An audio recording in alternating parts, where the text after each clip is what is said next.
Om Tat Sat. Welcome to Gyan Bhakti. We focus exclusively on spirituality, Vedanta, and Sanatana Dharma. Please subscribe our channel for mystical meanings of these scriptures and daily satsang. Our humble prostrations to all pervading Brahman or God, our worshipful Guruji, Swami Jyotirmayananda Ji Maharaj, all sages and scriptures, and to the divinity in each of you. We are currently exploring the scripture Mysticism of Mahabharata. Commentary is by Sri Swami Jyotirmayananda Ji and narrated by myself, Swami Nikhilananda. In today's episode, we will study the Kauravas attack the kingdom of Virat. As the 13th year of the Pandava exile was coming to a close, the Kauravas were more eager than ever to find their cousins and reveal their identity.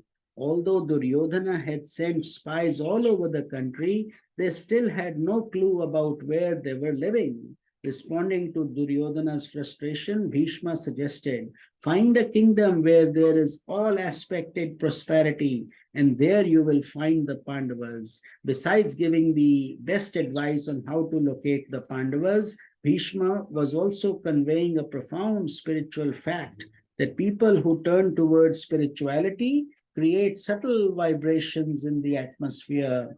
Although subtle, those vibrations are even more powerful than the vibrations caused by atomic explosions. Atomic vibrations are devastating in nature, while spiritual vibrations are uplifting and divine in their influence and promote harmony and prosperity in their surroundings. On the basis of Bhishma's suggestion, Duryodhana decided that they should wage war against Virat, the only country in the area that was truly prospering. Also, recently in that kingdom, the extremely powerful Kichak had been killed along with his attendants. Only someone like Bhima could have accomplished a feat like that, Duryodhana concluded. So the Pandavas must be there. With the idea of drawing the Pandavas out of hiding, yet under the pretext of gaining wealth and settling a previous animosity, the Kauravas attacked the kingdom of Virat. In this military maneuver, Duryodhana enlisted the help of neighboring King Susharma, whose army struck Virat first from one direction, driving away a huge herd of cows. Hearing about this attack, King Virat went to confront the enemy, taking his entire army as well as Yudhishthira, Bhima, Nakul, and Sahdev in disguise along with him. In the battle, King Virat was captured by King Susharma, but then rescued by Bhima, who used normal human methods of fighting so that his identity would not be revealed. Thus, with the help of the disguised Pandavas, King Virat was victorious in that battle and extremely grateful to the Pandavas. While this battle was going on and the rest of the kingdom was left unprotected, Duryodhana, along with the vast Kaurava army, attacked the kingdom of Virat from the other direction, driving away another vast herd of cows. At that time, the only man left in the palace was the young prince Uttar, who set out with youthful enthusiasm to defend the kingdom against the strongest Kauravas, taking Brihanalla, Arjuna in disguise as his chariot driver. Before they left, Princess Uttara asked Uttar and Brihanalla to bring back ornaments from the defeated Kauravas as mementos from the battlefield. At first, Uttar bragged about how he was going to destroy those Kauravas, but the moment he saw that ocean-like army and its great heroes approaching, he was overcome with fear and started to run away.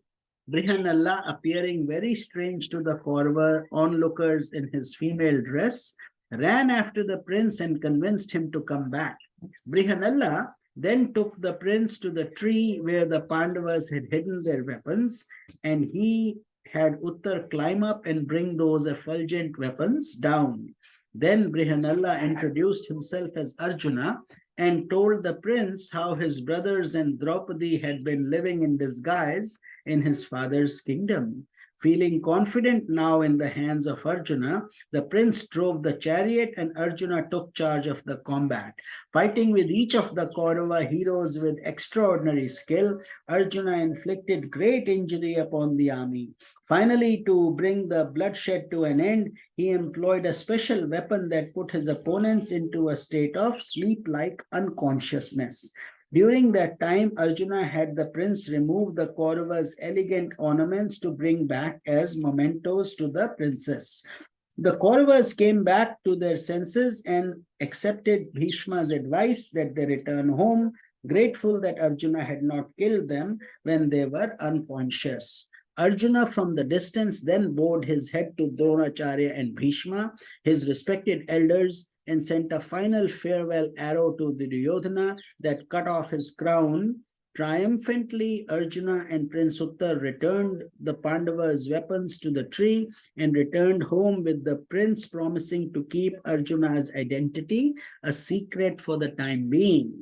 By that time, King Virat and the still disguised Pandavas reached home after their success in the battle and learned about the victory of the prince and Brihanalla over the Pauravas. Yudhishthira, as Kanka, again and again reminded the king that it was Brihanalla's presence that enabled the boy to attain victory. King Virat became angry at this repeated praise of a sexless eunuch and he threw the dice at Kanka's face, causing his nose to bleed. Sairandhari, however, contained the flow of blood so that none would drop to the floor. She knew that due to Yudhishthira's immense virtue, if any of his blood was to spill to the ground, the country of Virat would eventually be degraded and destroyed. When the prince saw his father, he told him that it was due to the help of a divine being that he had been able to overcome the Kaurava heroes, and that special being would appear in a day or two. This explanation settled the matter for the time being, and Brihanalla went quietly into the royal household to give the mementos to Princess Uttara. With this, we conclude our satsang for today.